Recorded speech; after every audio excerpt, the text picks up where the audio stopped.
Prose pavée de rimes poétiques sur les troubles psy. Chacun se sent hors de cause, loin de la psychiatrie. Mais malheureusement, cela peut arriver à n'importe qui, même pour ceux qui se croient à l'abri. Certains, sans le savoir, ont déjà le terrain. Un petit choc, un petit remous, et c'est le chagrin. Se déclare alors d'un seul coup une crise. C'est fulgurant, c'est puissant, et ça nous brise. C'est identifiable par les symptômes. Ça peut arriver adulte ou bien quand on est môme. C'est difficile à supporter, à encaisser, à accepter, de se mettre une étiquette, se catégoriser. Mais quand on ne comprend pas soi-même ce qui nous arrive, poser des mots, des définitions nous tranquillise et nous ravive. Dans un état particulier, souvent décalé, quelque peu différencié, on peut se sentir jugé, écarté, discriminé. Premier réflexe en cas de disparité. Mais il est fou celui-là, il est dingue, c'est un malade, il est pas normal. Comme si ça suffisait pas, ça file un peu au moral. Mais aujourd'hui, on parlait devant des gens ouverts d'esprit, nous permet de nous décharger, d'éviter le déni, de tout dévoiler, d'enfin tout lâcher, sortir du secret. Car souvent, pour éviter d'être stigmatisé, on reste très distrait. Nous voici donc nus et transparents devant vous, l'auditoire. Et on enchaîne, allons plus loin dans l'histoire. Voilà pour le petit poème Troubles psy. Les troubles psy en général. D'ordinaire, beaucoup d'entre nous sont touchés, ponctuellement ou constamment, par des troubles psychologiques de toutes sortes. Les chiffres le prouvent.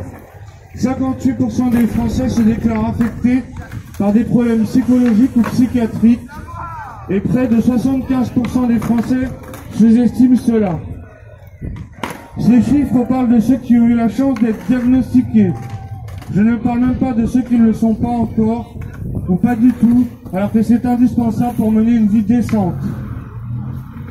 J'ai cherché à recenser le plus de pathologies possibles, mais quand j'ai regardé sur Internet, j'ai découvert qu'il y en avait des centaines, voire des milliers. C'est incroyable. La psychiatrie est en effet un domaine très vaste. Il est facile de se perdre parmi toutes ces pathologies. Les psys en tout genre sont là pour soigner leurs patients, ou du moins les stabiliser. Ce que l'on apprend dans ce domaine remonte à bien longtemps et est en constante évolution.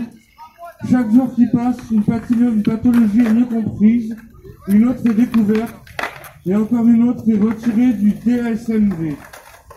DSMV qui est le manuel diagnostique et statistique des troubles mentaux. Il faut beaucoup de temps pour trouver le bon diagnostic, le bon traitement ou thérapie adaptée, efficace et avec le moins possible d'effets secondaires. Alors il faut savoir que dans un CMP, le psychiatre enchaîne les patients comme il enchaînerait des dossiers de comptabilité. Or, nous sommes des gens et non des chiffres. Le manque de temps, d'empathie, d'expérience, de connaissances et d'analyse fausse facilement un diagnostic. Les patients peuvent avoir l'impression d'être des rats de laboratoire avec les essais de médicaments, parfois hasardeux. Les effets secondaires de certains médicaments sont nombreux et cette pratique mal maîtrisée peut être très dangereuse.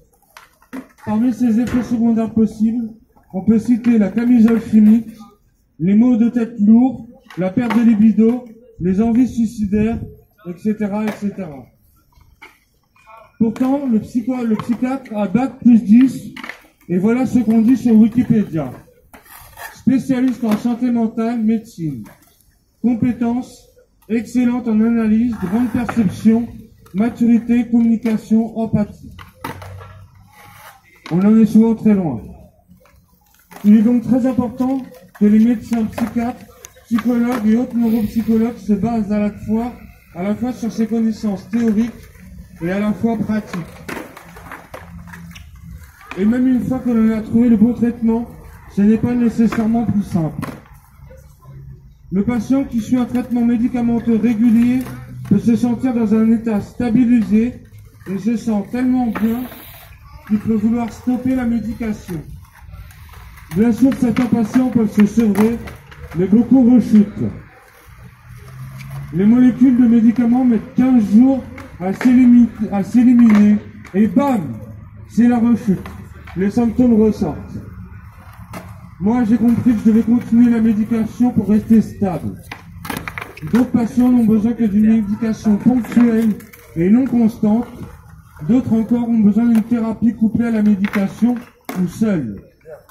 C'est une mauvaise idée de se jeter sur les médicaments tant que l'on n'est pas sûr à 100% que c'est la seule solution. Acceptation de la pathologie. Personne n'a envie d'arborer une étiquette comme handicapé, malade, infirme, psychotique. Encore moins quand d'autres mots plus insultants, voire blessants, peuvent être associés à notre pathologie. Il est grand temps de reconnaître qu'utiliser des noms de pathologie comme insulte est le meilleur moyen d'empêcher la personne atteinte d'une pathologie de la reconnaître et de vivre avec en toute dignité. En effet, l'acceptation de la pathologie est le seul moyen d'obtenir des soins, du soutien, de la compréhension de soi. C'est impossible si nous nous sentons diminués socialement. C'est pourquoi il est important de laisser la possibilité à chacun d'être le déclencheur de sa propre guérison et de s'en sortir fier plutôt que diminué. Voilà pour la première partie. Est-ce que quelqu'un veut déjà prendre la parole sur le sujet ou je continue ?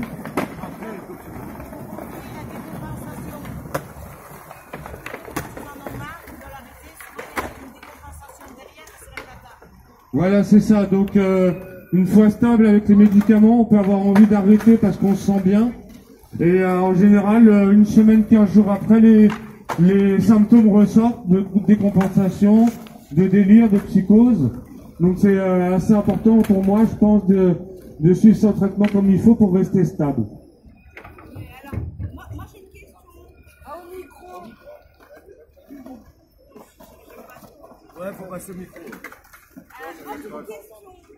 Ah, c'est une question. Cool, ça c'est cool. Moi j'ai une question assez pointue en fait. Qu'est-ce qui aurait amené toutes ces pathologies neurologiques à surgir? Ce serait intéressant d'y répondre. Je vais en parler. C'est lui, vous en parle. Monsieur dit faites pas ce qu'il faut. Bon, faites pas ce qu'il faut. Moi je pense que je fais pas ce qu'il faut. Alors, je vais vous parler des troubles aussi en crise sanitaire. Ensuite, dans mon témoignage, j'aborderai le pourquoi de ces pathologies. Voilà. J'en parlerai aussi, oui. Donc, les troubles psy en cas de crise sanitaire. En mai 68, on nous disait « il est interdit d'interdire ». Aujourd'hui, en mai 2020, on disait déjà, à l'époque, en mai 2020, on disait déjà « il est accepté d'accepter d'interdire ».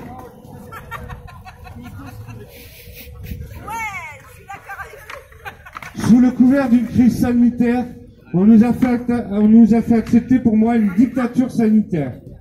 Sous le couvert de la Covid-19, on a fait passer des lois et des décrets pour tout interdire. Des règles censées nous protéger d'un virus qui sont complètement liberticides. Le gel désinfectant, les masques et les voies robotisées sont devenus une normalité dans le paysage. Tout est interdit. Restauration, bar, pub. Ce qui provoque un manque de lien social, convivial et festif.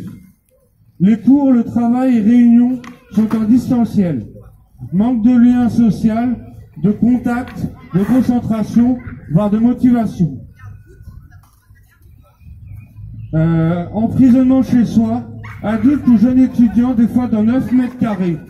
Il y a de quoi devenir dingue. Les masques.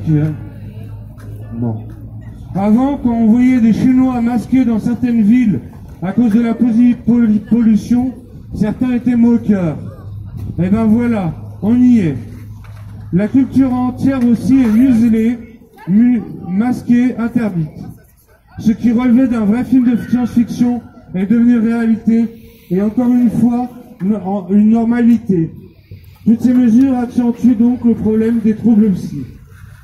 J'ai fait une liste plus ou moins exhaustive. Démoralisation, dépression, névrose supplémentaire, claustrophobie, agoraphobie, insomnie, stress, souffrance, anxiété et solitude. La liste est longue et touche beaucoup de gens. Même les plus forts, les plus aguerris peuvent être ébranlés. Aggravation de ceux qui ont déjà des troubles psy. Pour moi, le Covid lui-même n'est pas directement en cause. C'est plutôt la mauvaise gestion du gouvernement. Manque de lits, manque de professionnels de la santé, tout cela a été grignoté, en partie supprimé durant les dernières années, et ça continue. La crise sanitaire le met sous lumière. Les adolescents se construisent dans une société aux abois. Les conséquences dans les années à venir risquent d'être catastrophiques. Ça y est déjà. Et si on laissait simplement l'individu choisir?